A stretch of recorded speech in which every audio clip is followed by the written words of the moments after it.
मुलुक महाराष्ट्राला आता सुरुवात करूयात। पंतप्रधान नरेंद्र मोदी गुढीपाडव्याच्या दिवशी म्हणजेच उद्या नागपूर दौऱ्यावर येणार आहेत। 5 तासांच्या या दौऱ्यात ते राष्ट्रीय स्वयंसेवक संघाच्या मुख्यालयासह दीक्षाभूमीला भेट देणार आहेत। संघाच्या मुख्यालयात जाणारे मोदी देशाचे पहिले पंतप्रधान ठरणार आहेत। पंतप्रधान मोदी संघभूमी अशी ओळख असलेल्या रेशीमबागेतील हेडगेवार स्मृती मंदिराला भेट देतील आणि त्या ठिकाणी हेडगेवार यांच्या समाधीचं ते दर्शन घेणार आहेत। त्यानंतर दीक्षाभूमीतही ते जाणार आहेत। पंतप्रधान मोदींच्या या दौऱ्यानिमित्त प्रशासनाकडून जय्यत तयारी करण्यात आली आहे।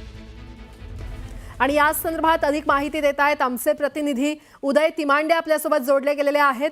उदय, नागपूरमध्ये उद्या पंतप्रधान नरेंद्र मोदी असणार आहेत। त्यांचा हा दौरा नेमका कशा पद्धतीचा असणार आहे, काय अपडेट?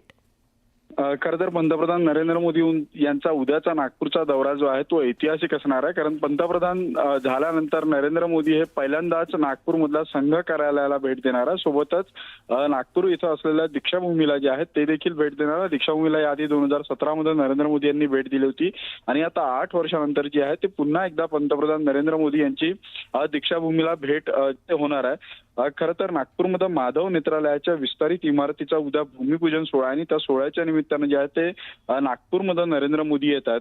उद्याच्या या माधव नेत्रालयाच्या कार्यक्रमामध्ये जे आहेत ते मोहन भागवत, सरसंघचालक मोहन भागवत आणि नरेंद्र मोदी एका व्यासपीठावर येणार आहे। त्यामुळे संघ परिवार असेल आणि भाजप कार्यकर्ते असेल यांच्यासाठी उद्याचा कार्यक्रम जो आहे तो उत्सुकतेचा असणार आहे। आता या मोदींच्या दौऱ्यासाठी जे आहे ते नागपूर सज्ज झाल्याचं आपल्याला पाहायला मिळतं। कारण जवळपास 5000 पोलिसांचा बंदोबस्त मोदींच्या या दौऱ्यासाठी असणार आहे। ज्या ठिकाणी उद्या मोदींची व्हिजिट असणार त्या ठिकाणचा ताबा जो आहे तो एसपीजी पथकाकडून घेण्यात आलेला आहे आणि मोदींच्या या स्वागतासाठी भाजपचे कार्यकर्ते देखील सज्ज झालेले। जवळपास 47 चौकांमध्ये म्हणजे ज्या मार्गाने मोदींचा हा सगळा ताफा जाणार आहे त्या मार्गाने गुढी उभारत जी आहे ते मोदींच्या स्वागताची तयारी जी आहे ती भाजपकडून करण्यात आलेली आणि त्यासाठी भाजपकडून शहरातल्या विविध भागांमध्ये भाजपचे 4000 झेंडे असतील किंवा भगवी तोरण असेल ही लावण्यात आलेली आहे। त्यामुळे भाजपकडून एकंदरीत मोदींचं स्वागत करताना शहर कशा पद्धतीने भगवं करता येईल याचा जो आहे तो प्रयत्न केला जातोय।